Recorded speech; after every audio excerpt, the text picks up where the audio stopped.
show him some of this shit.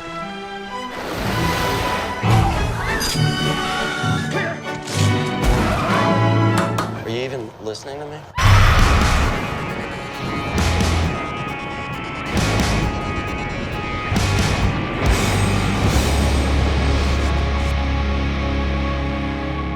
What comes to our minds when we imagine the perfect jump scare? Is it this? Or perhaps this? It's not that. That's Jump by Crisscross. That's me jumping off a building. I don't know what that is. The perfect jump scare is not the deafening bang, nor the charging monster. It's the accumulation of techniques working in harmony, slowly connecting to a shocking explosion. Think of the jump scare like an orchestra. You have a variety of instruments led by the conductor building to the crescendo until, boom, the final note hits and audience breathes again. Yet, if just one of those instruments were removed, the symphony falls flat and the climax is deflated. Summer of '58 is one hell of a scary experience. Paranormal investigator Alex Morton journeys to an abandoned pioneer camp in Russia to uncover the mystery that haunts its tragic past. Set almost exclusively in a single location, the atmosphere during the day is claustrophobically isolated and disturbingly quiet. But when we begin to hear the scuttering of footsteps and the faint echoes of children's laughter, the terror begins to creep in. Pound for pound, Summer of '58 is in the pantheon of jump scare-a-thons, whether it be this or this. It's okay. Hold on, I just need to check something in the main menu. This game is only 2 hours long. I started at 10 PM with a full bottle of vodka and finished just gone midnight with an empty bottle and an aneurysm.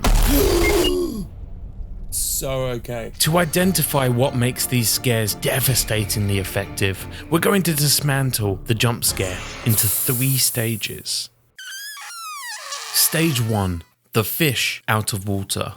Alex is a stranger to the camp and far from home, transported to a new country, a new world, and in fact, a new time, as the camp holds remnants to a bygone era. The fish out of water technique is a powerful device that binds audiences to a character entering an unfamiliar world. We typically think of this in comedies and science fiction, as it transcends viewers from observers to character surrogates. Therefore, we too must adapt to a strange new land. In horror, the fish out of water narrative delivers a deeper sense of isolation for the character, and in turn, the solitude is intensified for the audience. The mysterious questions surrounding the unknown setting become ingrained in us both, and we are compelled to answer them with the character in real time. It makes us subjective and active players in a developing investigation. During Alex's exploration, he discovers a letter telling the legend of a bullied girl who returns from the dead as a wet apparition to kill those who had wronged her. Her vengeful spirit appears in the bathroom on a full moon. But this is just a legend, right? What am I doing with this box?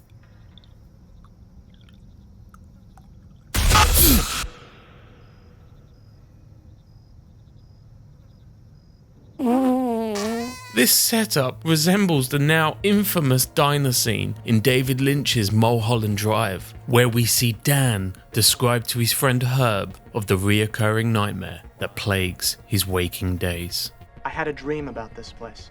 The conversation plays out like a fantasy, where the afflicted man anxiously depicts his dream of a horrific figure lurking in the alley behind this very diner. We act as Herb's surrogate, receiving the information, and as the nightmare is unpacked, the details start to align with their current reality. Throughout the scene, the tension mounts, yet this is just a nightmare, and we are the proxy to a rational man. So to ease the victim's mind, we take him outside to prove it was just a dream.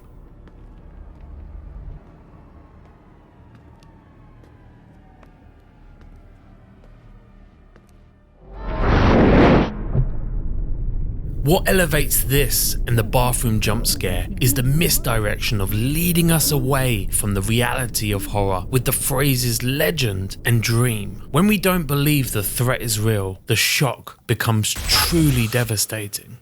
Stage 2, the misdirect. Focus is everything when staging your films, from camera framing, narrative point of view, all the way to lenses and focal range. Within the confines of a jump scare, you must think like a magician, guiding the audience's eyes with flourishes in one hand whilst palming the chosen card in the other. In this scene from The Sixth Sense, check out the heavy focus on the dolls in this bedroom. Cole picks one off the shelf and then his and the viewer's eyes are shifted to the marionettes hanging at the other side of the room. The focus on the dangling dolls is laser targeted, and as the boy creeps towards them, the dark score swells and...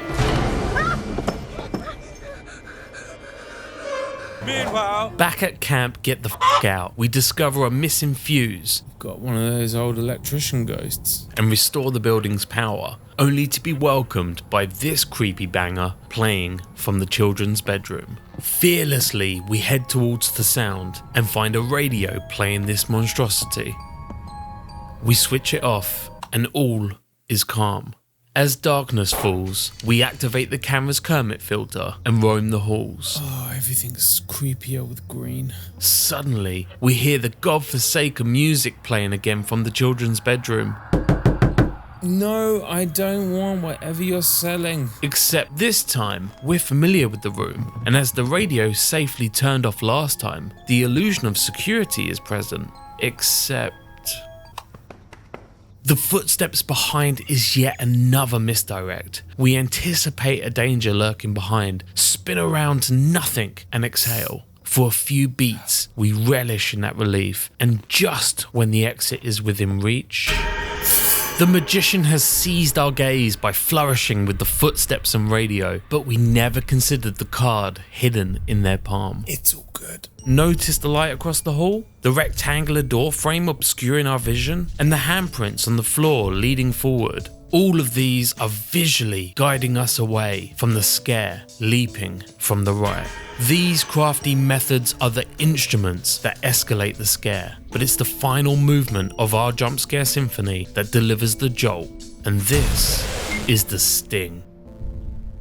In our breakdown of the incredible Visage, we explored the roller coaster principles of storytelling structure. The roller coaster theory dictates that in order for the intensity of the drop to have its fiercest impact, a lull or slow build must precede it. This is never more vital than with the jump scare, and why the sting, or simply the loud bang, is the cherry on this demon cake.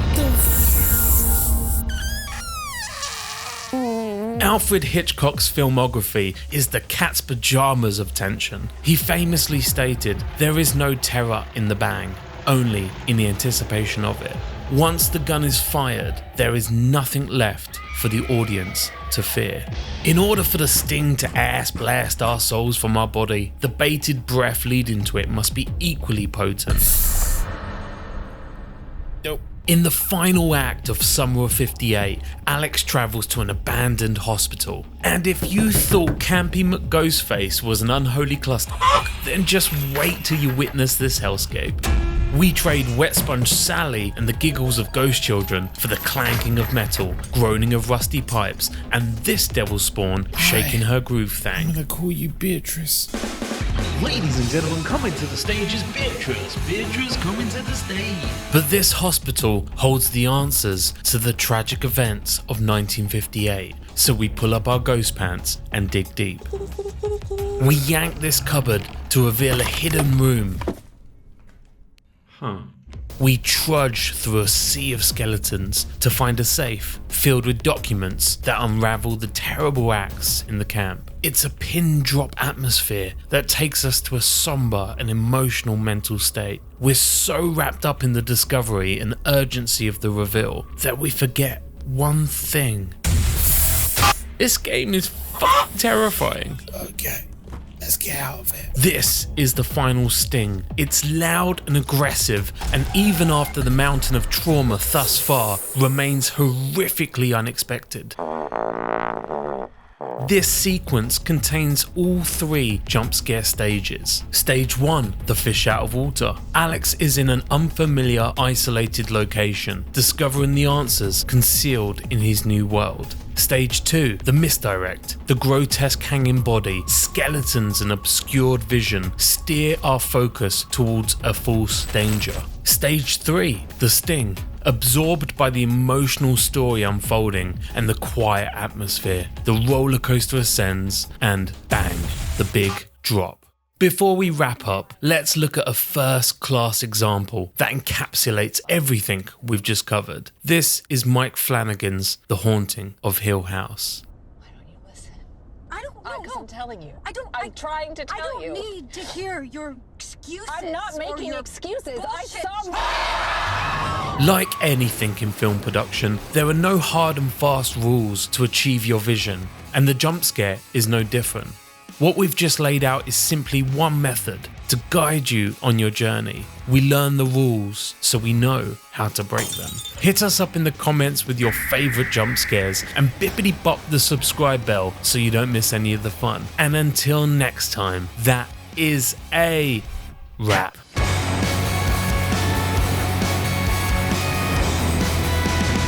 We're going for a take in 3, 2, 1.